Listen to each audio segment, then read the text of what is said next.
Good evening, everybody. Welcome to the Storytellers. I'm Graham Nolan, and we have two great guests tonight. I think two of the finest people working in comics right now. And I say that honestly because they happen to be working on what is my favorite comic. It's BASS REEVES for Allegiance Press. So let's give a big welcome to Kevin Grevioux and David Bill Hawk Williams.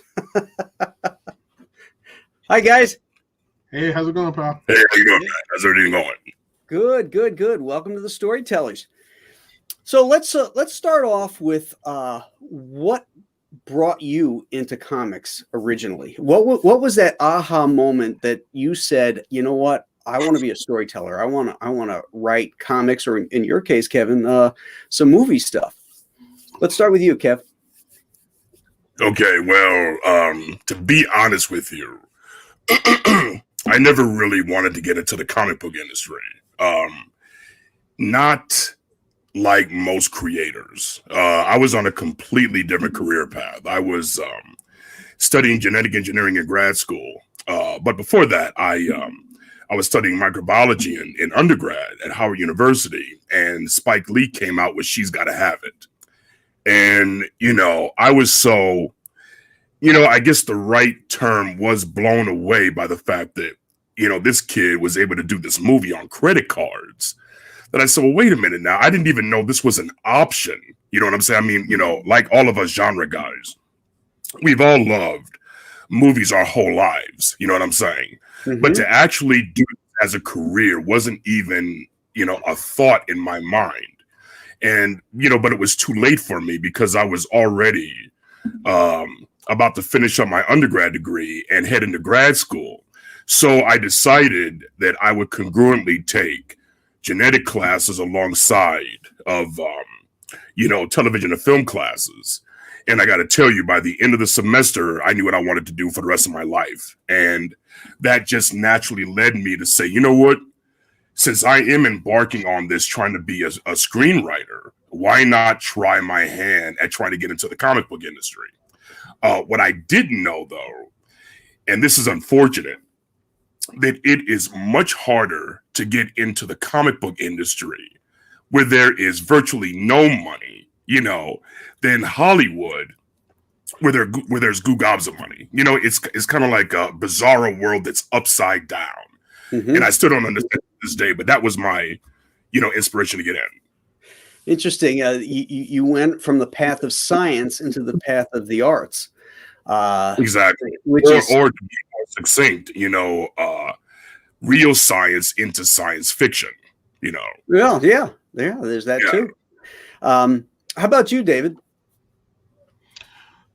Well, it started off early on with me because my first experience with this genre was through television and looking at, cartoons and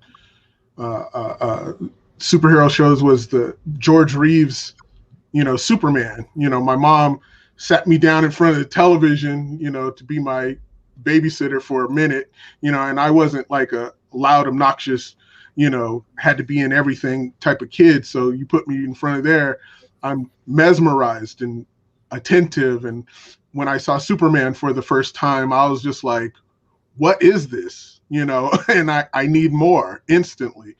And then, later on seeing, like the Popeye cartoons. And so I was fascinated with guys who could, do superhuman things. Popeye eating the spinach, then he could kick all the butt in the world. And there was this one particular show in Los Angeles. It was called the Family Film Festival, and it was hosted by this host named Tom Hatton. And Tom Hatton would get a squiggle from kids. Like a kid would do a random squiggle on a piece of paper and mail it in, and then Tom Hatton would take the squiggle and turn it into the Fleischer Superman or something like that. Or I've seen guys do that and do that type of thing. And that's the thing that made me click in my head. Oh, these are drawings, and this is what I want to do. you know what I mean? And connecting it to cartoons. So I started drawing Popeye and started attentively watching Tom Hatton. So if he got a squiggle, I would be trying to draw what he's drawing within the time frame that he's doing it. And a funny story is that when I went to go work at Warner Brothers Consumer Products, I said, I wonder if Tom Hatton is even still alive. Oh yeah, he's still alive. And so I looked him up and I called him and I got to talk to my hero, you know, Tom Hatton. And then he goes, oh, you know, I'm not really an artist. Those drawings were pre-done. You just couldn't see them because it was like a blue line and they blew it out with light. And so he was just tracing over what was already there by some other artist. Broke my heart. Son of a bitch. That's right. That's right. I was crestfallen. Yeah. And so, but the fact that, you know, it still, no matter what, it got me to where I was, but I wanted to let him know, even though with that little bit of information, I said, you still inspired me to do what I'm doing. And I just wanted to thank you. And he was appreciative. So I think he died about like 3 years ago. Okay. Yeah. Very cool. Kevin, what were some of your inspirations as far as when you approach writing? I mean, who was it that inspired you, or who you looked at as a writer that motivated you, or maybe gave you tips on how to approach it, since you did come from the world of science? That type of writing is completely different than fiction.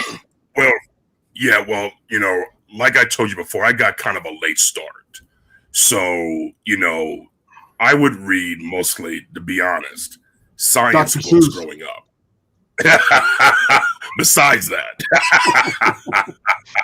you know, but my mother did teach us, but you know what my mother did teach us how to read. All the kids on Put Me in the Zoo. You know what I'm saying? So, you know, that's, you know, it was that, but really, my mother put me and, you know, all of us, in fact, in front of encyclopedias. There was no internet. So I would read mostly science books, you know, and, you know, about dinosaurs. That was really my entrance into, you know, I guess science fiction, because they were real life monsters. But, you know, you can't really go into doing that for a living. What does that even mean? You know, so you sublimate that and you go into real science. And that's what I did. So, you know, the early books I read were, like I said, science books. And then I was really fascinated by that one book, Where the Wild Things Are. Oh. And I would always take that out of the library, you know, and it's like this kid finding himself in a monster world. I'm like, oh my goodness, this is what I'm talking about, you know? And so that was the beginning. And then later on, when I picked up comic books, I got in that late too, because before comic books, my hobby was collecting Hot Wheels and building models, you know? And when I discovered comic books, like when I was 12, I was like, wait a minute, what in the world? You know, and I had comic books before, but, you know, like most boys, you know, especially back then, you know, you like comic books, but if you didn't know where to find them, you probably had, you know, maybe 20 by the time you were 12. You didn't know where any of them are, but we had a friend in the neighborhood, and he collected, and he reintroduced me to it. And that's when I started really reading comics in earnest. And I'm like, you know, how did I miss this hobby? So early on, you know, you're talking about in terms of comic books, it was, you know, let's face it, you know, I wasn't a DC fan in my environment or my neighborhood. No one liked DC. You know, we were all Marvel guys. So it was, you know, Stan Lee, and that led me to other things like, you know, Philip Wiley, you know, Edgar Rice Burroughs, you know, Kenneth Robeson, you know, things like that, you know, those guys. And then I just started doing a lot of science fiction reading and reading the old pulps. And that's how I became fascinated by genre. So, you know, sounds like we read a lot of the same things. Yeah. I mean, you know, reading that first Doc Savage novel, you know, or which one was it? What's your first one? You know what? The only thing I can tell you is that it was him with a ripped shirt looking dead at the camera. Oh, You Man know, of Bronze. yeah, and it's like that was the first one I read, and then some subsequent ones. But then I got into like, you know, Black Samurai, you know, I got into John Carter of Mars, you know. Believe it or not, I didn't like Conan that much, you know, but I did like Kane. You know what I'm saying? But I did like that character Kane. So, you know, man, you know, got those two. So, and you remember the Executioner series. Yeah, those are fun. Yeah, you know, so all of that stuff. And so it was just a natural outgrowth. And then, you know, later on I got into, you know, Dashiell Hammett, you know, with some other guys, you know, so yeah, I read everything I, you know, possibly could, you know, time permitting until I got to college. And it was all books, so, right? You know, textbooks. Well, speaking of Dashiell Hammett, and the segue to that is Raymond Chandler. Since you work in Hollywood, you probably know this Raymond Chandler quote where he said, "If I was any worse, Hollywood wouldn't have come calling. If I was any better, I wouldn't have gone." Yeah, you know, it was that good. But you know, like I said, you know, there were so many things that inspired me. I mean, you know, I was a real fan of a lot of the monster movies, the classic monster movies. And when we moved to Boston from Minnesota, there was a station called Channel 56, and it had everything. I mean, from in the afternoons, it was Speed Racer and Kimber the White Lion, you know, and Gigantor, Lost in Space, Voyage to the Bottom of the Sea. During the weekends, or I should say Saturday, you know, they had a Saturday afternoon matinee, and that's where they showed all the Godzilla movies, you know, and War of the Gargantuas, you know. And at night there was this, of course, yeah, and then, you know, of course, Creature Features at night. And, you know, that's when I started to see a lot of these obscure, you know, B science fiction and horror movies. And I was just blown away. But there was no one to really be inspired by in terms of a friend who wanted to do it for a living. You know what I'm saying? So it was just something that you did, and you would outgrow it, you know, and get a real job or whatever. But, you know, I'm glad I don't have a real job anymore. You know, now I'm doing something I really enjoy, that I've made my avocation my vocation, you know, and I think that's really good. Yes. How about you, David? Were you a monster kid? No, not at all. I've grown to appreciate them more, mainly because of my wife. She likes them more than I do. She's more of the Universal monster type person, and she hit me to, you know, a lot of things. And, you know, I was just more into just superheroes, just straight superheroes and Westerns, and not as much, you know, stuff like Star Wars. I was never a Star Wars, you know, kid. I liked Battlestar Galactica, which is weird, you know, but it was always superheroes. You know, I was just headlong into that world, you know. Yeah. I was a monster kid like Kevin. I mean, I got into comics by the back door because I was into monsters first. So I would read monster magazines, particularly one called the Monster Times, which was a like a newspaper that would come out like every other week. And it was on newsprint, and in it, they would also have stories about what was happening in the comics world. So that's where I would see like names of guys and the comic characters that I knew, like you, from Adventures of Superman and the Batman TV show and the Spider-Man cartoons and other media. And then I got into comics, you know, into the superheroes like you. So I'm sort of like you know, combination of the two of you, really. Yeah, you know what, man? I never heard of that Monster Times before. I heard of famous monsters of Filmland, but I never heard of Monster Times. And as I got older and started to talk to more genre guys like yourself and David, they said, well, yeah, you know, we had this growing up, and it's like, you know, it depended upon what region you were in as to whether or not you would get certain things. And if you didn't know a kid who had access to that, like a good friend of mine, he used to get the comic book buyer's guide. That's the only way I knew about that. And, you know, I guess that was one of the first fanzines, I guess, you know. But yeah, a lot of that stuff was regional. But, you know. My real only first, you know, stuff as far as monsters are concerned, because my dad got me my first comic books by accident, because he used to work for the city. He used to be a tree trimmer out in Los Angeles, and he was in some place in Beverly Hills cutting some trees or whatever, and went into these people's garbage because she saw a box full of books, and he said, "Hey, I'll take these to my son." And there was nothing but DC Comics, and it also had some Marvel monster books in there and stuff like that. And I was just like, whoa, you know. So I always had them, and I didn't, you know, like them as much as the DC stuff I had, but I kept going back to them, you know, Tomb of Dracula and all that type of stuff. And my stepdad ended up getting me, remember those little 45 discs of the Wolfman, where it would narrate the Wolfman story, and also they had a Frankenstein one. They were pretty scary. Okay. Are you talking about the Power books? Yes. Oh, yeah. They had a little 45 record. Yeah. So that was my exposure. It never drew me in deeper to get into the, you know, the monster genre. But I'm starting to appreciate it more now. I'm starting to get it, you know. Oh yeah.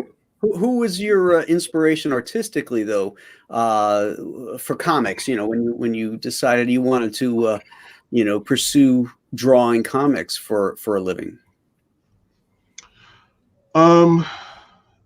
It took me a while to actually start paying attention to names of the artists who were doing the stuff. I would just copy, you know, just everybody. But then when I started honing in on specific details and stuff like that, it, you know, the John Buscema's, the John Romita, who else? Gil Kane. I liked Pat Broderick. I've grown out of that.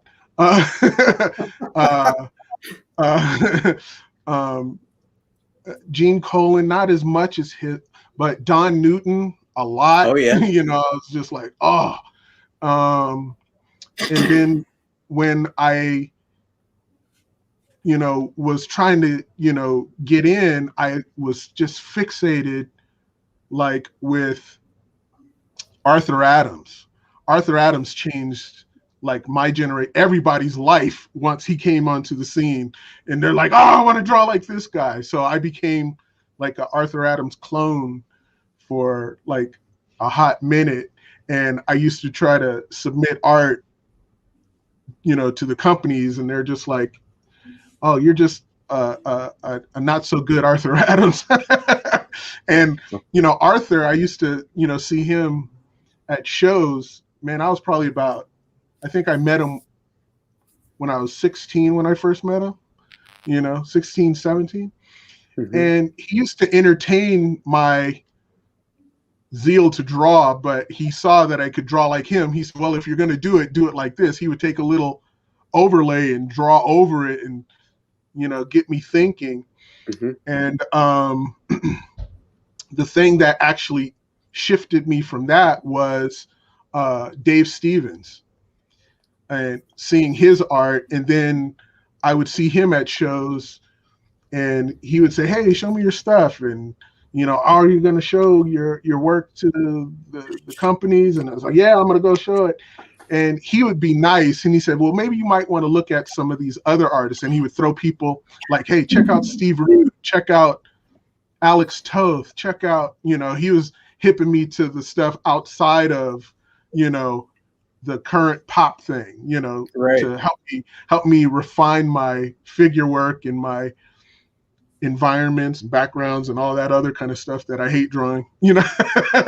And so he opened my eyes, and from that point on, the scenario was, because I was always showing my stuff and getting rejected, I was doing some independent work for some smaller companies, but this one particular time I was just like, okay, I took Dave's advice and I started studying these guys, and I started implementing some of their work into my work.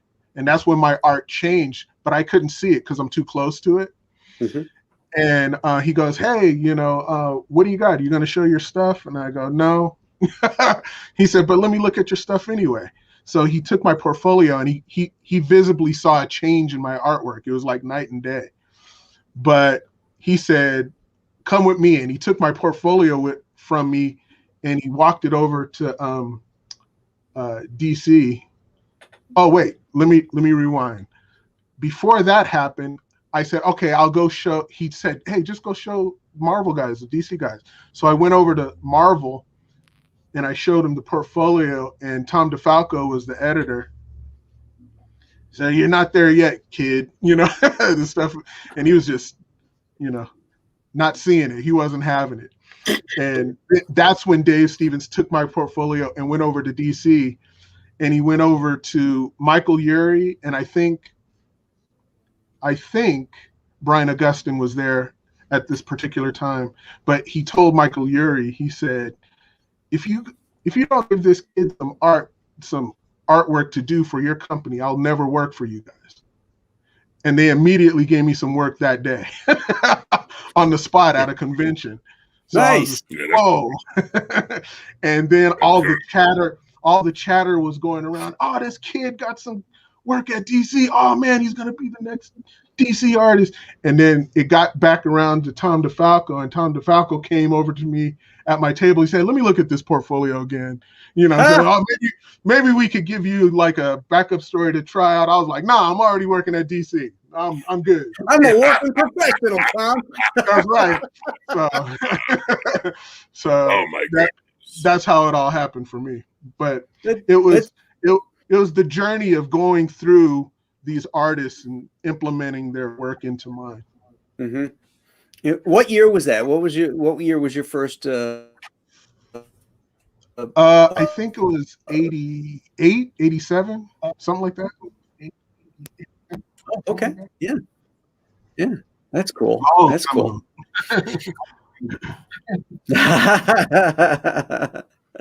And what was your first work, Kevin? When you're working in comics, how did you get that gig? You know what? I guess my first work was with an independent company. It was called Alias. And, I had a couple of concepts. It was owned by,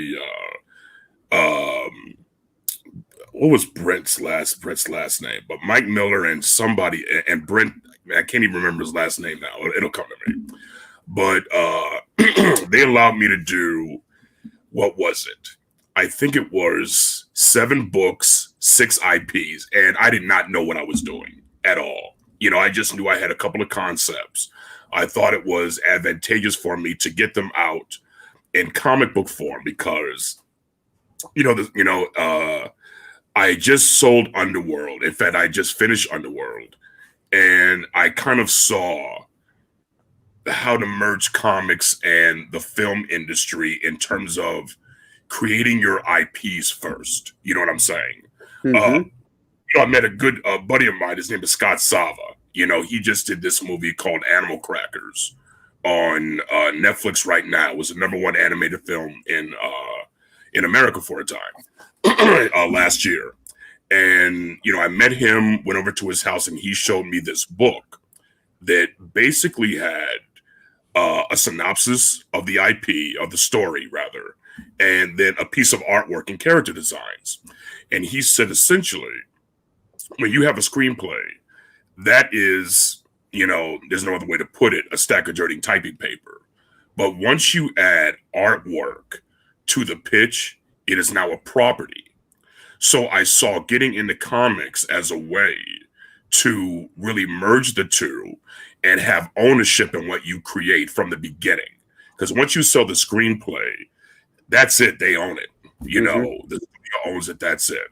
So I did a couple of books. One was The Vindicators, cool, all ages book about a group of Black superheroes. I did one called Guardian Heroes, about you know, kids who were destined to be superheroes, and they were protected by these heroes, these mentor heroes who were assigned the job by angels to keep them from becoming supervillains. You know, I like that one. Then there was a book called Valkyries, which I really liked. Alias Rex, a couple of others. And that was my first entrance into the comic book world. And then Marvel came calling. And the first book I did was, I think it was The New Warriors, the fourth volume of New Warriors. And after that, I created the Blue Marvel, and, you know, the rest is history. And what year was that when Marvel came calling? 90s? No. I wish it was 2006. You know, I sent Marvel a letter, a story in '87, and of course it came back rejected. You know, I sent them a couple. I'm like, oh well, I guess that's over. You know, but it's just that, you know, years later, after I did Underworld, that, you know, Marvel came calling, and it's like, you know. Yeah, but hey, I'm glad it happened. You know, I'm glad it happened, you know, eventually. So, and that's how I started. Yeah, you were right when you said it's so tough to get into comics, because when we're talking about corporate comics, you know, they own everything, and they've only got publishing so many books. So you have to compete with John Buscema and whoever else is the hot shit that day, or the hot writer, to get that gig, to get a gig. It's very, very difficult. I don't think a lot of people understand how hard it is to break in. David, you know, got kind of dissed by Tom. Well, not dissed, but, you know, he just, you know, he didn't get a warm welcome there. But as soon as he found out somebody else was sniffing around, you know, and that's how it is. It's tiny. Well, you know what they say in Hollywood, no one wants to be first, but everybody wants to be second. You know what I'm saying? Yeah. So they're not going to take the chance. I mean, even with Underworld, as good as a log line it was, or high concept as it was, there were, you know, it got rejected by everybody because it had never been done before. And when something hasn't been done before, they're skittish. And then once you finally do it, then everyone wants to jump on a bandwagon. You know, I can play the flute. You know, I can do the trombone. You know. You know, that's what it seems like. And, you know, the comic book industry is no different. Yeah, nothing succeeds like excess. yeah, exactly. And then, you know, you have some writers, you know, to their credit, you know, they do, you know, can do 4 or 5 books a month. So there's less and less for you to do. And that's why I felt it necessary that if I want to kind of stay in the industry, I might have to create my own characters to have a place to go, rather than try to, you know, compete to get, you know, Captain America, or, you know, my favorite book, which was the Fantastic Four growing up, or the Hulk, something like that. So, you know, it proved difficult. And Thor. Oh yeah, of course. Yeah. He's my number 3 though. He's number 3, Thor? Yeah. Growing up, you know, my go-to book, well, actually, you know what? It was kind of a tie between Thor and Avengers for number 3, but my go-to books were, you know, the Fantastic Four, and then the Hulk. And the Fantastic Four, you know, I won't get too far into this, but I kind of feel that from maybe Fantastic Four 18 to probably 69 were the best set of books of any run in comic book history. And because so many characters or concepts came from that time period, I mean, it's just amazing. I mean, the Galactus trilogy, the Inhumans, you know, the Black Panther, I can't even, you know, it's just crazy. You know, the Frightful Four, the Super Skrull, you know, all these things. I mean, it was just treasure. It's like Stan was pitching to Jack, and Jack would just, you know, crack, you know, hit him out of the park, you know, and man, that was creative. And so I got into that, you know, heavily. And the Hulk, you know, just big and strong. You know, I liked that book. You know, Thor and the Avengers. The Hulk is a character I think that everybody relates to primarily, because who doesn't lose their temper and just want to go off, you know, like he Yeah, does, exactly. you know? Now, Yeah, I exactly. love the Herb Trimpe run on Hulk. One of my first comics was a Hulk comic where, and Trimpe was so great telling a story visually. It was it was an issue where Bruce Banner was flying this spaceship because he was returning from this other world adventure, Yeah. and in the back of it was the Rhino. And of course, Yeah. the radar sees the spaceship and they shoot a missile off, right? And Bruce Banner's Right. trying to evade it and all this kind of stuff. And then the missile clips the ship and he starts freaking out, you know. And then one missile finally hits it and explodes it. And then Trimpe did these angular panels that went like this down the page. And it was this small figure getting bigger and bigger. It was just falling down. And it was getting bigger too because he was getting greener and he's starting to turn. And then this little figure smashes into the desert. And then there was a big splash of the Hulk coming up out of the rock. And I was like, oh, that's so cool. Yeah, man, I got to tell you, see, this was my first issue of the Hulk. I don't know if you can see it. Oh, the Archie Goodwin one. Yeah, yeah, man. And to me, I kind of feel that Hulk Trimpe and Marie Severin made like the best Hulk team in history. And to this day, I think Severin. That's John Severin. I'm sorry. Yeah. I said Marie. Okay. Yeah. John Severin. That to me is my definitive Hulk. You know, when it comes to morphology, you know, and style, you know, it's that one. Yeah. And it was just phenomenal. And that hooked me, you know, and, you know, it's just, you know, started a lifelong love affair with these characters, you know. Sure. And so, yeah. You told me How my about you, Hulk David? was What was your go-to? I was saying about Kevin. You told me my Hulk was the best. I know. I said, wait. Here's the thing. I like Dave's Hulk because it reminded me of John Buscema's Hulk. You know what I'm saying? Yeah. You know. So, Dave, what were your go-to comics as a kid? You know, your must-haves. When I was a DC kid, so it was all the Teen Titans, Batman and the Outsiders, Batman, of course, Superman, and then my eyes got open. Someone said, "Hey, check out these X-Men books," and then I was just like, "Oh," you know. So I got Marvelized real quick. So went back issue hunting for all those X-Men and, you know, Spider-Man. But Spider-Man was always a go-to. But if for some strange reason, as a kid, I didn't associate him with a much larger Marvel universe. He was just that guy for me, and people would come into his world. You know what I mean? Yeah. So it was something weird. But the strange thing with me, as far as getting comics and collecting them, I stopped buying, you know, like rabidly, you know, and collecting all issues once I became a comic book artist, because I just started focusing in on artists or certain writers. So all my collecting was, oh, I got to get all of Arthur Adams stuff. Oh, he's only doing covers. Okay, that's good enough.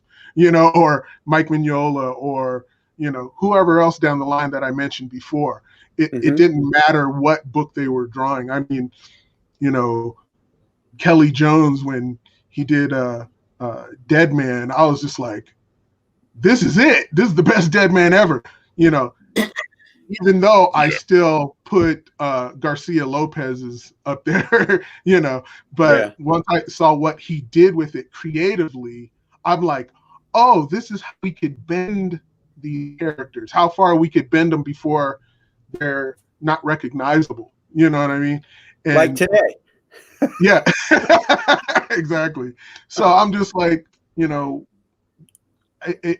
I just started buying people for the art. I bought your stuff just for the art. I didn't buy it because I know, you know, Chuck would tell great stories, but I would buy it for the art because it's just so solid. And I'm just like, this is it, you know, and I just look at it, you know, fine, the story's there. You get past that, but I'd immerse myself in the drawing and wondering what this person went through the paces, you know, to get, you know, these lines a certain way or tell this story. What was he thinking? And I'm like, you know, or see the imperfections just to see the humanity in it. Sometimes artists are so perfect that you forget a human's drawing it, you know. Yeah. A little story, Adam Hughes came over to my house in the early 90s. It was early 90s? Yeah, somewhere, no, late 90s. And he had did an X-Men book, and he was showing me some of the pages and stuff. And the book had already went to print, right? And on the pages, you know, like when you put an X on something for the inker to fill it in, well, he forgot to fill in some X spaces and stuff like that. And I pointed it out for him immediately because that's how I'm thinking all the time when I'm looking at people's stuff. And he was just like, he dropped the biggest F-bomb ever just because I saw it. He's like, ah, you know. That's great. My eye goes to all of that stuff, and I see, you know, I got comics that I'll pull out and I'll put like a little post-it and say, oh, this is where he messed up. And I'll show a friend. I say, oh, you didn't do such and such, you know, you didn't color this right, or you didn't fill in this, you didn't spot the blacks here, you know. But yeah. I'm not doing it to humiliate them. It's just more like I'm letting them know how immersed I am in their work. Absolutely. And I find it interesting that what you were doing was deconstructing the work. You know, you stopped reading the comics, but you're deconstructing the art. And that's what I tell students now, you know, when they say, well, how do I get better? I say, well, find those artists that you really enjoy and deconstruct it, you know, tear down your heroes, look and figure out what they did great, you know, and figure out why they made those choices and incorporate that, and then throw out the stuff that you don't like. And then eventually that's how you develop your own style, is that you take a little bit here, a little bit here, and you make your own mistakes. And, you know, so people are going to look at your stuff and chuck out the stuff they don't use, you know? Exactly. Yeah. And we all stand on the shoulders of some other giants. So. Oh yeah. That's how this industry is filled with them. Yeah. I mean, that's how it, you know, moves forward and gets better. You know, it's like if there wasn't a Jim Lee, there wouldn't be a Travis Charest, you know, because that's where he stood on his shoulders and said, okay, I could look even further over this fence into greatness, you know, and do my thing. Thank you for, you know, all this stuff you taught me. And this is how I'm going to regurgitate it back out, you know, to you, you know. So I'm always fascinated by that. I never get, like, I have friends that get upset when they see artists that ape other artists. And I like, no, I mean, sometimes they'll do it and they'll move past it. You know what I mean? And they'll the trajectory just like, poof, you know. I think Olivier Coipel owes a lot to, you know, Jim Lee. You know, there's a lot of, in his early artwork, there's a lot of Jim Lee action going on. And well, you mentioned Arthur Adams as an inspiration to you, and Arthur Adams was copying Michael Goldman. Absolutely, absolutely, and Walt Simonson. There's some. I went to Arthur Adams one time where he did some kind of thing, and it had Cyclops in it, and I said, "Oh, you took that from Walt Simonson," and he goes, "Did I?" And then I had the book there, and I flipped it open for him, and I said, "Yeah, this panel right here." And it's more of, it wasn't even, I don't think, he's not one of those guys that denies it. He goes, yeah, but he didn't remember. He was producing quite a bit at that time, but I'm just like, that's fascinating. And it's like, but I like what you did with it. I mean, he didn't do it line for line. The way he pushed it was, you know, pretty impressive, you know. And I was like, that's good, even to see that a seasoned professional like him still takes inspiration and throws it back out.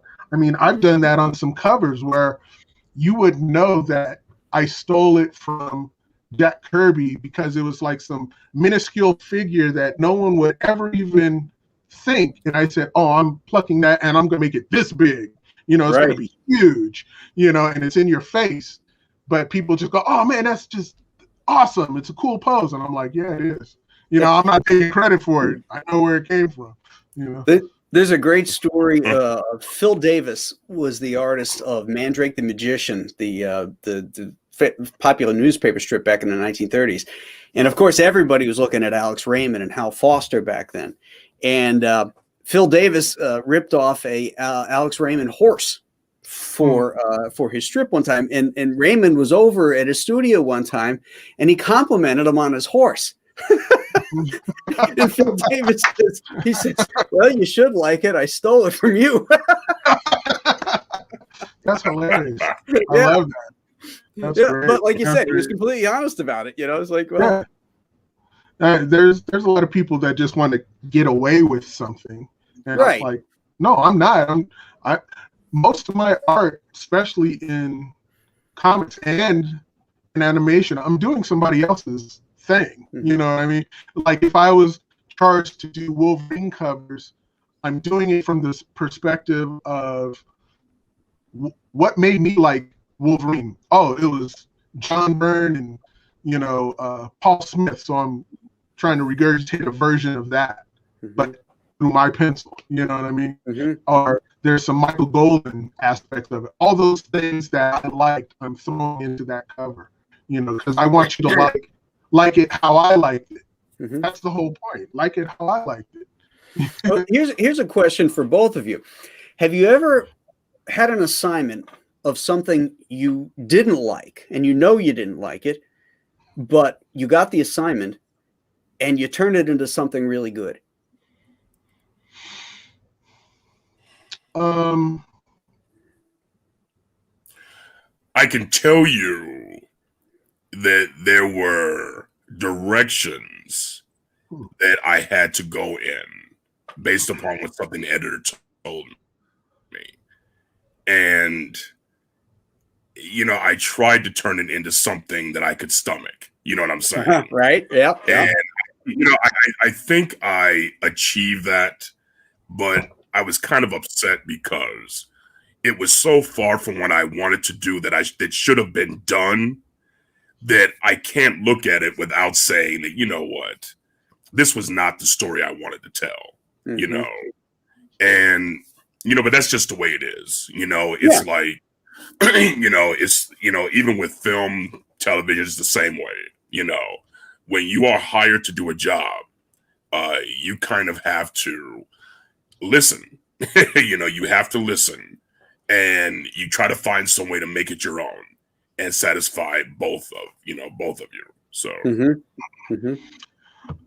I don't like my comic book work. The only time I've ever liked it is right now. I like my covers, but I never liked my interiors all that much. Probably the closest one I liked outside of drawing BASS REEVES was Hulk Power Pack. And even that, I wasn't drawing it at the level that I would if I didn't have the mandate that, oh, this is for kids though, so dumb it down. You know what I mean? But I still felt like I was having fun drawing it. I'll say that. I enjoyed it at the moment when I was doing it. If it was meant for adults, I would have ratcheted up the rendering level and also the seriousness. I would have leaned it more towards realism and less cartooniness, you know. But you know, deadlines and people have their agendas before you even come onto it, so I have to bend to that. On BASS, I get to draw it however I want, and thankfully, you know, Mitch and Elizabeth over at Allegiance are gracious enough to say, hey, do your thing. And they've liked it thus far. And this has been the best experience in comics I've ever had. And I think the style that David used really makes the book stand out, because I wouldn't have thought that it would have worked, you know, but what do I know? You know, I'm just a writer. But when I saw the pencils he was turning in, I was like, dang, you know, this bad boy is cold, you know. So yeah. So I really had a good time with it. And before I go any further, like, you see this cover right here. I don't know if you can see it. Oh boy. Now, this is the first book that David and I worked on together, but we didn't know each other. I did a Spider-Man, Iron Man team up for Spider-Man Family, and David did the cover. Mm-hmm. You know, I didn't know him then, so I guess we were fated to work. Well, that's right. Since you guys brought up Bass Reeves, I think that's a good segue. As I mentioned in my intro, Bass Reeves is like my favorite comic out there, and it's a combination. You know, when I talk about storytelling, the three tenets are clarity, dynamics, and immersion. Yes. And if you tell the story clearly and you tell it dynamically, you can immerse the reader into it. And that's the goal of all of us as storytellers, is that when they pick up a comic and it takes them 25 minutes to read it, I don't want them stopping and looking at something and saying, ooh, look at all the noodly details. Look at all the cracks on those bricks. It doesn't matter. I want them in that story so that when they close that book after 25 minutes or whatever, how long it takes them to read it, they forget the time that they spent in it. And that's when you really knock it out of the park.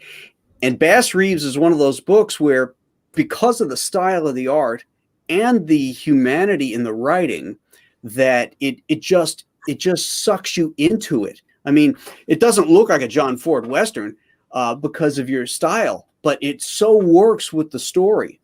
I want to share this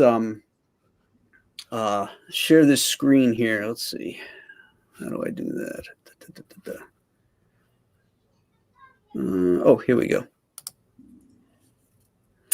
Okay, this page. This is from the first issue, and there's a sequence here that you will never see in a modern comic today, not coming out of Marvel and DC. And this is a loving family saying grace at the table. Yes. That stopped me in my tracks when I read that. It humanized these people. They weren't characters. They weren't ciphers. They were real human people, and they had ideals and goals in their lives. And I thought the sequence was amazing because you don't see it in comics. Yeah, you know, it tried to, you know, Bass Reeves was a Christian, and there's no need to run from that at all, you know, and a scene like that was part of my family growing up. We always say grace at the table, you know. I don't care if my father was eating a sandwich on the run, you see him, you know, close his eyes, you know. Unfortunately, sometimes he did that when he was driving, you know, eating at the same time. Well, he's eating while he's driving. He's got to think. Yeah. You're like, okay, wait a minute now. Okay. But yeah, man, you know, it called for it. And, you know, you don't have to bring a lot of attention to stuff like that, but it does help to texturize your characters. Exactly. You know, give them things that, to do that are part of, you know, regular human life. You know, especially with, you know, African Americans during that time period. You know, God was very much a part of their lives. You know what I'm saying? And so, you know, it helped to texturize him and also gave him focus. He knew why he was called to do this job, you know, and he was proud of it, you know, doing the Lord's work, so to speak. And hey, it was fine with me.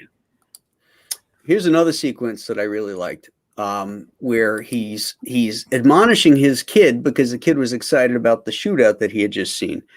And his father is telling him that violence is not an end to, you know, sometimes it's necessary, but it's not the end all and be all. And this is a great sequence of a loving father educating his son, who he hopes, like all fathers, their son will grow up to be a good man. And again, it's not the kind of stuff you see in regular comics. Right. And this is beautifully illustrated here. Look at again, the clarity, the design of this page is just fantastic. I did something in there that not too many people pick up, but in this page, Benji, his son, Bass's son, actually sees Bass Reeves, the lawman, for the first time. So by the time you see him where his face is all red with that anger, that's the face that lawbreakers see. Right. And he showed it to his son for the first time. So it's a foreshadowing of something to come.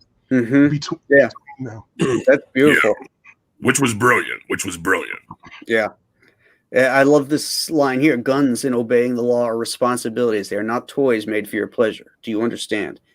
You know, they're tools of justice, you know, and then, like you said, that foreshadowing of what if his son ever went the other way because he didn't heed his father's words, that's the look he'd be getting. Oh, yeah. By a campfire with a Navy Colt pointed at him. Mm-hmm. There's another sequence too where he's being sworn in. You know, it's just so honest. Yeah, love that scene. Yeah. Again, just 3 panels on the page. There's no backgrounds. Beautiful negative space here, so that the word balloon is a part of the design element. Just absolutely beautiful stuff, guys. Thank you. Yeah. But you have Dave. You have Dave to thank for it. Please. What's that? It was all in the script. Yeah, you have Dave to thank for it, because comic books, they are a visual medium, mm-hmm. and this brother brought the thunder, It was all in the script. It was all in the script. Okay, now I'm talking to 2 liars. Yeah.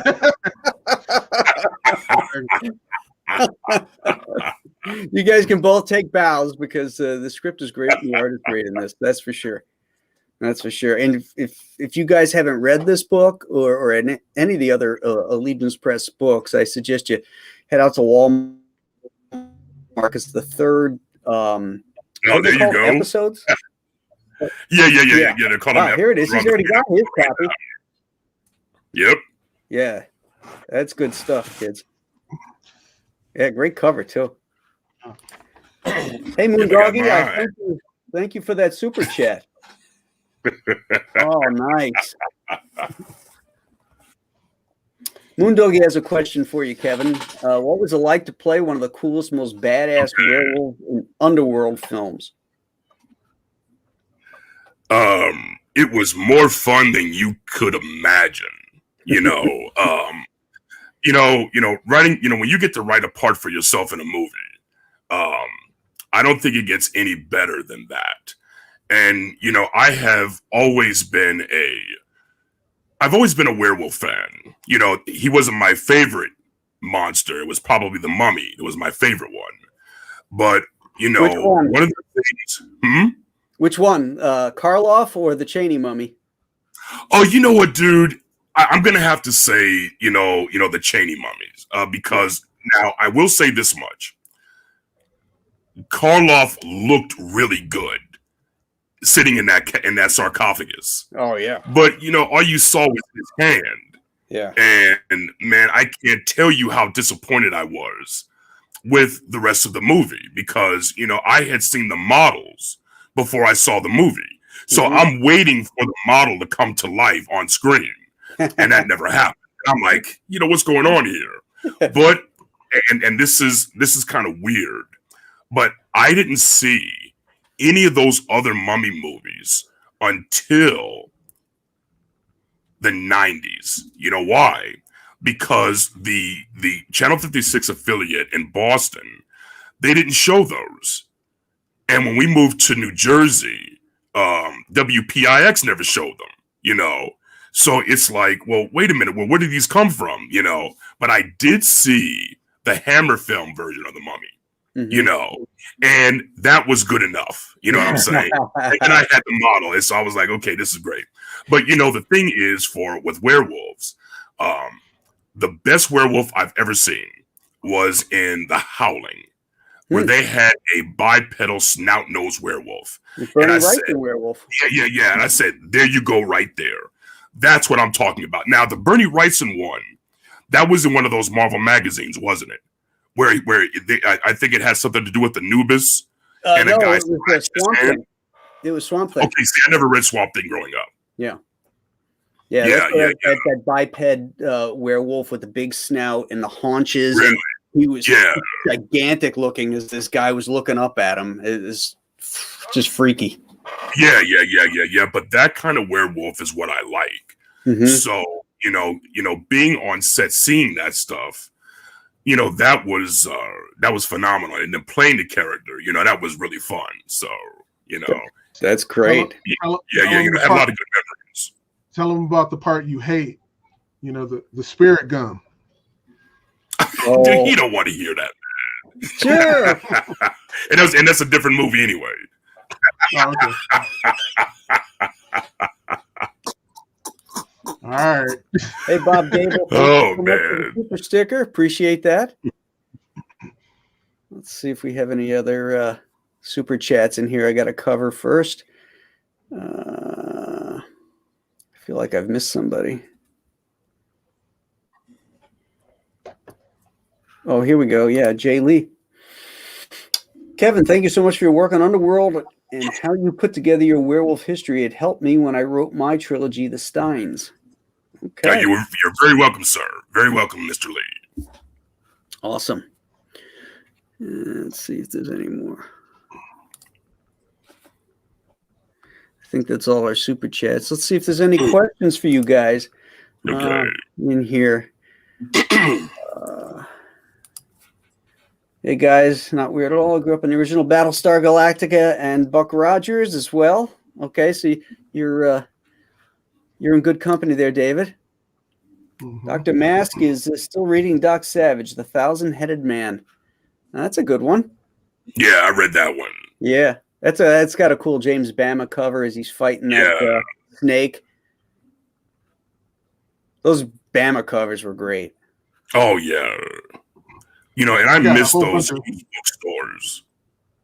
I copied all of those. You missed those? What? Kevin, you didn't get to see the Doc Savage books in the bookstores, or you did? No. What I'm saying is that I miss those used bookstores. Oh, yeah. Yeah. They used to be so prevalent, and now a lot of them are picked clean. Yeah. And a lot of the used bookstores have become, kind of treasure troves for collectors. And so they know that jack the price is way up. Yep. But before, while still in the 90s, you could find those and get them for really good prices. You know what I'm saying? Oh yeah. And just rebuild your entire collection if it didn't survive from when you were a kid. So, yeah. There's nothing like walking into a used bookstore and getting that smell of pulp. Oh, from those books. It's like, oh my God, that's like heaven for me, And then I ran into this older guy once, and he told me a story. In fact, I met him at a convention. I think it might have been, I don't know if it was Albuquerque, but anyway, he was saying that he bought most of his old collection, because on his table he had a lot of the old Marvel keys, like the first 5 issues from all of the the foundation of Marvel titles. Mm-hmm. And I'm like, how did you collect this many? He says, well, when he was coming up, Marvel wasn't distributed very well. Mm-hmm. Like, you would see the DC comics on the newsstands. Marvel wasn't always there. He said you would find them in not grocery stores, but the pharmacies, mm-hmm. things like that. And he said one of the things that happened is that a lot of those books went to used bookstores. So it's like, here you go into a used bookstore and you see Fantastic Four 12, and it's like, well, wait a minute now. Where the other 11? What happened? And that's one of the reasons why I heard Marvel in the beginning had so many of those anthology books like Amazing Fantasy, Marvel Collector's Item Classics, Marvel Tales, you know, because they were able to collect a lot of the old issues that kids missed because the distribution wasn't so good. So those used bookstores were a haven for stuff like that. And, you know, but then, you know, people came in and they just realized what they were and just bought up everything, you know, but it was still fun. Well, I don't know if you know this, but up until 1968, all Marvel comics were distributed by DC. Yes, I remember hearing that. Yeah, I remember hearing that. In 1968, they cut a new deal, and that's when they broke off Tales of Suspense into Captain America and Iron Man 1, and Tales to Astonish became Submariner 1 and Hulk 102. And you know, so they could expand their line because DC kept them. You could only publish so many books. Exactly. Yeah. And you know what? You know, not to get too far into this, but in a way, like if you look at the current issue of comic books, I almost think they're printing or producing too many. You know what I'm saying? And the reason I mention that is because it's so mind-numbing. It's like, my goodness, you know, you can't keep track of everything, you know. And, you know, in 71, I thought it was really interesting because if you look at the back of the comic books, Marvel was only producing like 25 books. You know what I'm saying? And it's like, you could get everything, you know, for $5, you know, or less. You could buy everything. And if comic books were like that now, man, I'd buy everything they had if if they, you know, really trim their line. But it just reminded, and then you can try everything. But, you know, it just reminded me of the good old days. You know? They could sell that stuff for $0.25 right now, and I still wouldn't buy it. Look, man, I'm still a completist, so I still like FF, Hulk, Thor, Avengers. You know, those are my go-tos. Thank you, Eric McIntyre, for the $5 super chat. Kevin, love your work. What was your favorite book that you worked on? Adam, Legend of the Blue Marvel. That was it, hands down. Oh, yeah. Okay. David disagrees. He says it's Bass Reeves. Hey, I'm not gonna lie. Kevin always tells the truth. Yeah, he's lying big time. I know what he's angling at. So no. I know you. So, David, you had mentioned that you're having the time of your life right now creating stuff without any restrictions on you. What do you think about that as far as like how the business is going now? How comics, the direction comics are going, the paradigm of publishing. What are your thoughts on that? That's a big one.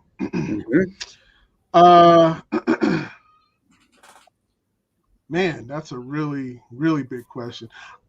Sadly, it's going in they're not trying to get me to buy them, which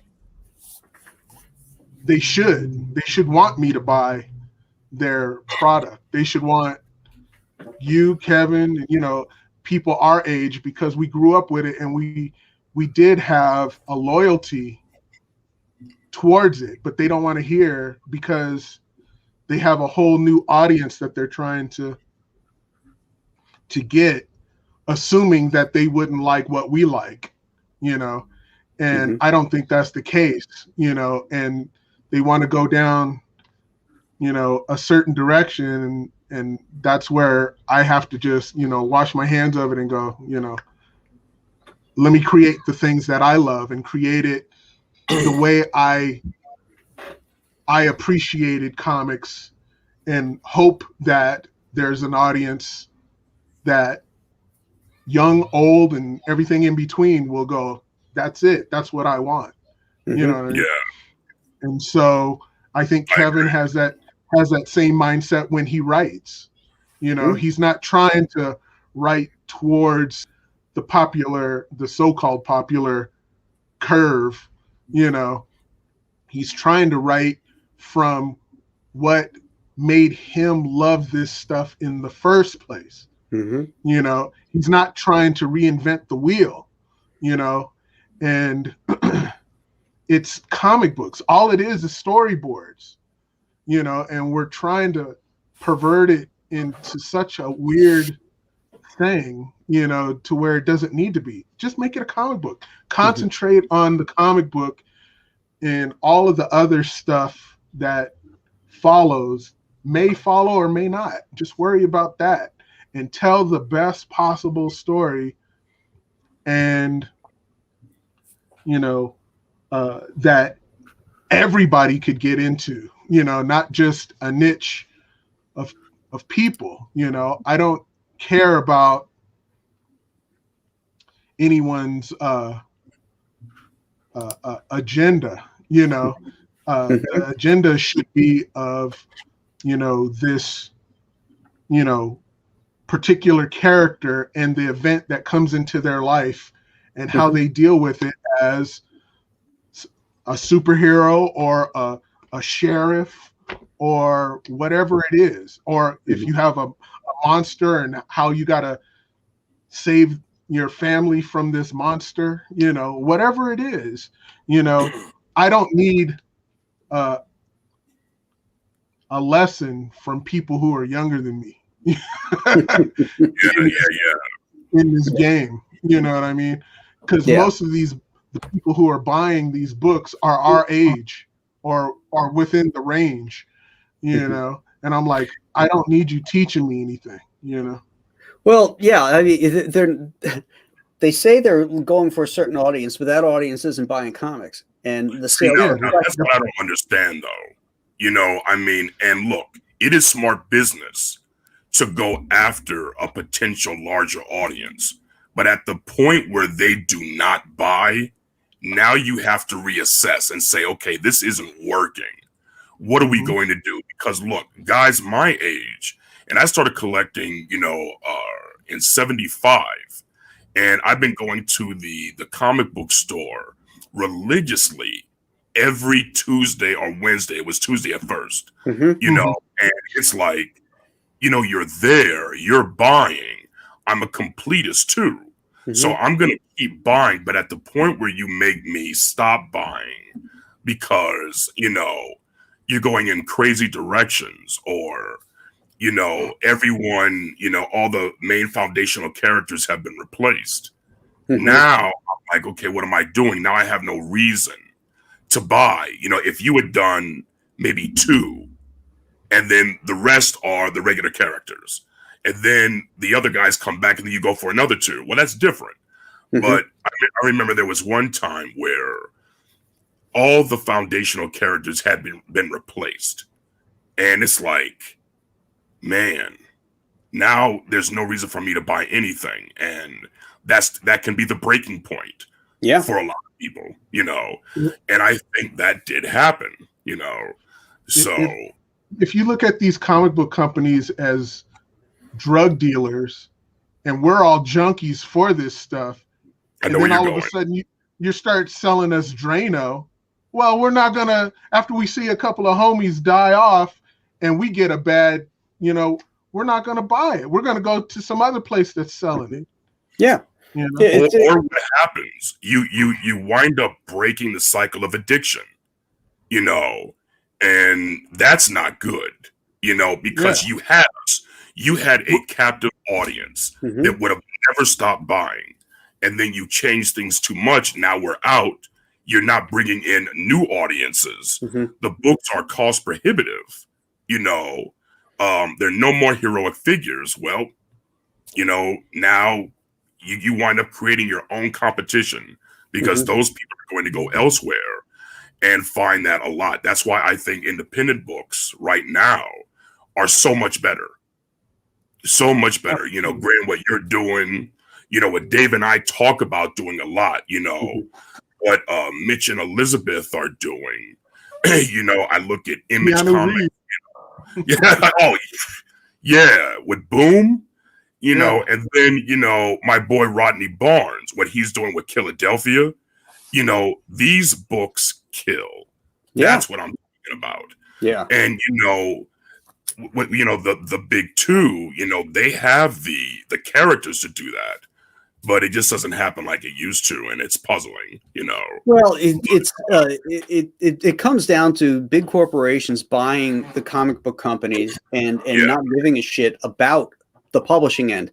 All they bought it for was the IP, and they want to mine the hell out of that. And you have people working at the big two that don't seem to understand what the format of comics is. When we were kids, we would see the Fantastic Four, and they were fighting Galactus, who was a space god, and everything was on the line in 3 issues. 3 issues, and then we moved on to another story, and we had all this great stuff happening. Now, I mean, I look at some of these covers, and the Avengers are sitting in a pizzeria with half-eaten pizza and a soda, and one of them's looking full, and it's like, who wants to read that shit? I mean, that's everybody else's regular life. Who wants to read about that? I want to read about aspirational characters and them doing things that maybe I don't have the guts to do, you know, to take a stand and fight for, you know, truth, justice, and the American way, if you will. You know, these are the kind of things that are missing. You know, I think what it is that, you know, you read comic books to escape real life just for a couple of moments. You know what I'm saying? Yeah. And like, I like stories like, let's say, God Loves, Man Kills, which uses the allegory of racism, you know, in the X-Men. But you don't tell that story, you know, every month in, month out. That happened during that time. The rest of the time, they're fighting, Magneto, Juggernaut. you know, or, you know, exactly. Or the Hellfire Club, you know, it's stuff like that, you know, where these heroes are really equipped to handle something like that. And it's fun. You escape, and it's just cool. You know, I remember thinking I was 12 years old, maybe I was 13. And I was in this old bookstore in Highland Park, New Jersey. And I'm thumbing through all these issues. And I'm like, I do not believe I missed this hobby for like the first, you know, ever since I could read. You know, this is a phenomenal universe. You know, and I still remember the feeling I got when, you know, I saw, I think it was Spider-Man 122, where, you know, the Green Goblin was flying on his, you know, Goblin scooter, and he had this exploding pumpkin, and he was getting ready to, you know, throw it at Spider-Man. He had just killed Gwen Stacy. I'm like, that was a cover. Yeah. That was exciting. It just drew you in. And I don't think they do things like that anymore. You know, it's just like, covers don't tell stories anymore. Yeah, they don't tell stories. They're just posters, you know, just like a pose shot, what they used to call an evergreen cover that they could stick on anything. Yeah. You know. Yeah, and when I was working on Marvel, I understood why. The other aspect is that you know, inclusion is great, but what the major companies don't want to do is the heavy lifting. They don't want to go to create a new character. So they're going to make the Black Spider-Man or the Chinese Hulk or the gay Green Lantern. But they're not willing to put the work in creating a new character that isn't necessarily defined by one aspect of their life. When Stan and Jack wanted a black character, they went about creating an entire world, and they called it Wakanda, and they created the Black Panther, who everybody can relate to because he's a great character.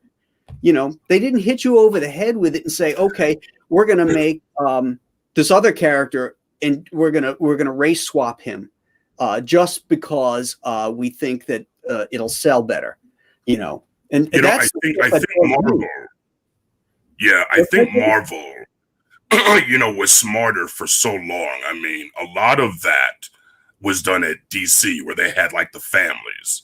So, you know, and I think I could be wrong, but maybe they went corporate way before Marvel did. So when you look at Batman and Superman, right, the first thing you do is like to expand the brand. And like I said, it is corporatization. You have a female version, a kid version, an animal version, a bat version. You see what I'm saying? An alien version, and so on and so forth. And that doesn't take a whole lot of effort to do, Mm-hmm. but it's a way to expand the brand. And Marvel didn't do that for decades. And then the last 2 decades, they put their foot in it. Mm-hmm. And that's what they're doing in order to get new characters. Now, I will say this, to be fair, I think a lot of people are afraid to create new characters for the big two because they know they won't make any money off of them and they're going to get ripped off. Like, I heard this story. I don't know if it's true, but it made sense to me that I think I read it in a fanzine a long time ago, and Roy Thomas was telling Marv Wolfman, both Marv Wolfman and Lin Wein, Mm-hmm. be careful about creating too many new characters for these companies Mm-hmm. because you're not going to get paid for it. And eventually they are going to make high-level, big-budget cartoons and movies and TV shows of these characters, and you're going to be angry, you know? And, of course, Roy Thomas said that, having created a lot of new characters himself when he was at Marvel Sure. and DC. But what he did, though, is he was smart. He would take older characters and change them into new characters. You know what I'm saying? Mm-hmm. So when you look at the Vision, he was using the original body of the original Human Torch. You know what I'm saying? Mm-hmm. You know, he changed a lot of characters and made them Mm-hmm. more interesting. Look what he did with him and turn him into Adam Warlock. And you get a new character on the shoulders of another, you see. Mm-hmm. And I think that's smart. That way you can lay claim to one aspect of that character's creation, Mm-hmm. but it also is not gut-wrenching that they have taken something from you, done what they wanted to do with it, and you get nothing. You realize it was pre-existing and you wouldn't have done what you did unless it was, you know, created by someone else before. And I understand that, you know, but it's just a real harrowing situation, I think. Yeah, that is definitely, you can understand that. And if these companies want to move forward, they have to incentivize creation, and that means that they have to change their paradigm of ownership. That you know, give the creator a piece of the pie. You know, you don't own everything out and out. You have a split with the publisher. They're putting the money up front, and then you split the profits. That's the only way they're going to come out of this and get new ideas, because now we can publish it ourselves. We can crowdfund. We can go to independents and own it. So there's no incentive for me to take my best ideas and give them to somebody else just so that they can make millions when it becomes a movie or something. Exactly. And I'm not saying you have to make these creators necessarily rich, but give them enough so they will sing you your praises to the you know, to the hilltops, you know, to the mountaintops. Mm-hmm. Like, I'm gonna say this, and in this case, and there are some others that I will say, you can pay these guys a lot of money. And I look at like Jim Starlin and Marv Wolfman. Now, Marvel has created an entire, you know, cinematic universe off of Thanos being this villain, you know what I'm saying? And using the Infinity Gauntlet or the gems or what have you. Mm-hmm. That was all him. You can pay that cat $1 million and he will not say another word against you. He will be like, hey, Marvel's the greatest company in the world, blah, blah, blah. But he can always point to Thanos and say, that was mine. I did that. I got well compensated. I'm good. Marv Wolfman with Blade. It made so much money, spawned, you know, 2 sequels. Mm-hmm. You can pay, and a TV series. You can pay that cat $1 million. He'll sing your praises to the mountaintops. You know, that's all you have to do. And that's a drop in the bucket to these companies. But if you won't even acknowledge that they were there and they did what they did, that's a problem. You know what I'm saying? Well, it's Chuck like and there's I, enough money out there to spread their wealth, you know. Chuck and I didn't even get credit for the creation of Bane in The Dark Knight Rises. What? How much does that cost to stick our name up on the credits? Exactly. That's crazy. Exactly. And I remember talking to one creator. He said, Kevin, do you realize the boom operator's name is bigger on screen than Jack Kirby's name? Yeah. And when you think about that, it's like, man, it's like, really? You know, but the caterer got credit in The Dark Knight Rises. yeah, Chuck see, and I did not. See, hell? yeah, see, and that's crazy. Yeah. That's crazy. There is enough love to go around. Yeah. And it's easy to do. I bet you didn't want your name. Thank you. I bet you didn't want your name on the first appearance of Bane in Batman and Robin. You're like, oh, take my name off of that. Well, at least you look like Bane. now, you know what? I actually worked on that film. That's true. I actually worked Yes, on you that did. film. Yeah. I was one of the prison security guards when Bane came in with that shopping cart, you know, and blew us back, and that was fun. That was fun, silly Chuck movie. and And I still Chuck haven't and I haven't even finished seen that movie. You haven't Dude, seen I it? have not been able to finish it. Yeah. I have not been able to finish it. I Me think neither. I get, I'm trying to remember when I watch it all bailed the out. time. Really? Yep. I bailed out like 15 minutes in. I'm like, oh, I'm done. I can't watch it. I can't watch it. Hey, Mandy. Cannot watch it. Oh man. Let's see. I like that movie. It's awesome. Get some love for the show here. I like the Batmobile. Yeah, that was George Clooney, right? And Val Kilmer. Yeah. Yes. Yeah. Yeah, it was George Clooney in the Bane Yeah. one. Now I worked on the yeah, Val yeah, Kilmer yeah, one yeah, too. yeah. Oh, you did? And I was one of Harvey Two-Face's guys. Oh, okay. That one I saw. Yeah. So I worked on the two movies that Joel Schumacher directed. Okay. And it was a fun experience. I got a chance to do some things that I never thought I would do. Like I remember David, what was that guy's name? It was a Bob Ringgold. What was his name? The costume maker. Bob Ringwood. Ringwood, okay.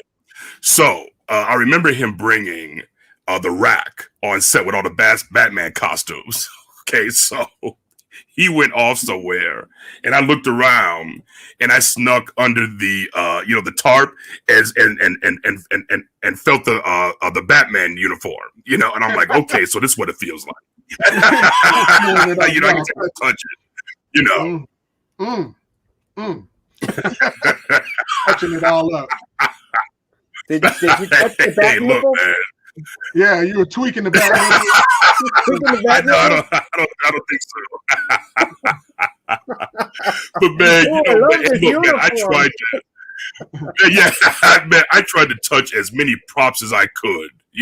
Batarangs, the bat gun, the Batmobile, whatever it was. Get your black hands off of fun. it.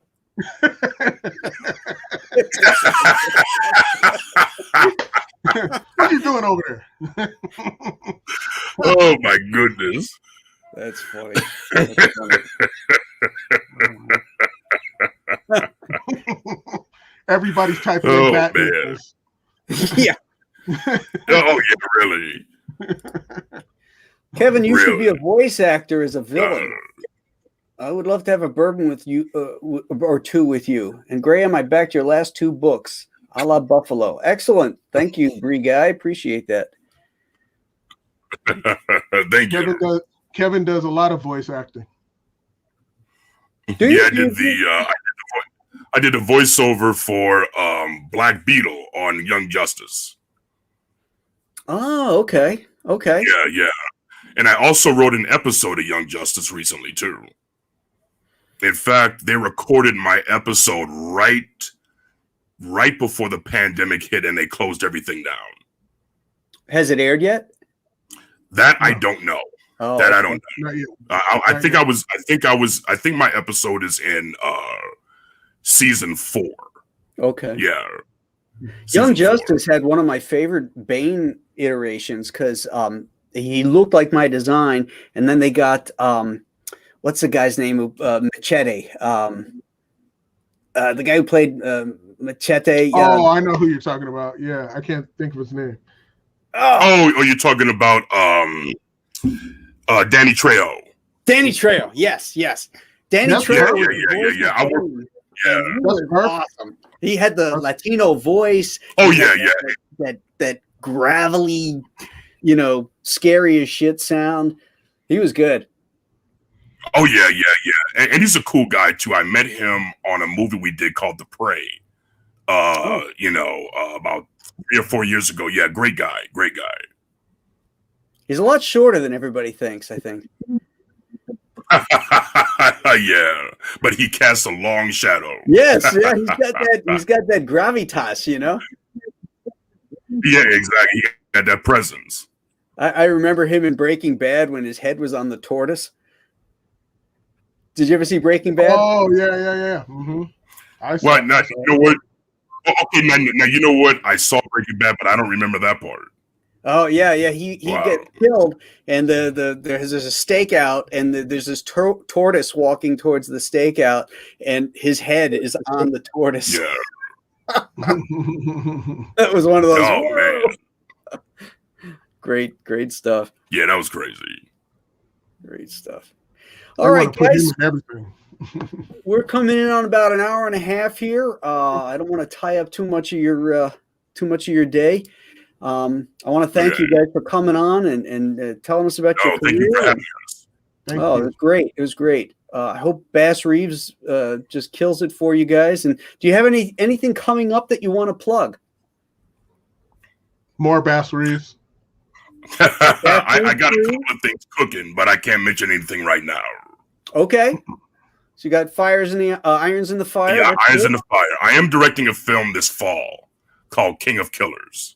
Oh. And it's starring Alain Moussi, up and coming actor, great guy, great martial artist, so watch for that. So, you'll get more information soon. Say that again? Action film? Like yeah. Oh, okay. Yeah, action movie. We're probably going to shoot in Japan, depending on whether or not it's open, but if not, we'll be shooting here in the good old US of A, but we're going to make this film rock. Nice. Very cool. Yeah. And now, where will we see that? It'll be on Netflix? Now, or? You know what? I'm not sure. It depends on what opens up and our distribution deal, because they might decide to go streaming, or it could go, to theaters, or it might be a combination of both. I mean, if I guess you could say Justice League, and Wonder Woman and the upcoming King Kong versus Godzilla has taught us anything. Yeah, exactly. It's like things are wide open, so, I wouldn't be surprised if these movies get theatrical releases, as well, Okay. So, excellent. It's wide open now. Yeah. Good. Well, congratulations on that. That's awesome. Thank you, sir. Thank you. David, you're working on the 5th issue of Bass Reeves now, right? Yeah. And after this, I hope to do some more stuff, possibly with Kevin. And you're going to be doing my book, 150 pages.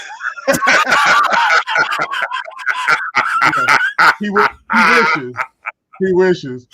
But it might be a monster project. Ooh. So, yeah. I'm in. There you go. It's gonna be cool. I think it'll be right up. We got a superhero one. Yeah, we got a superhero one coming up too. Yeah. Now, you guys thinking of crowdfunding these, or?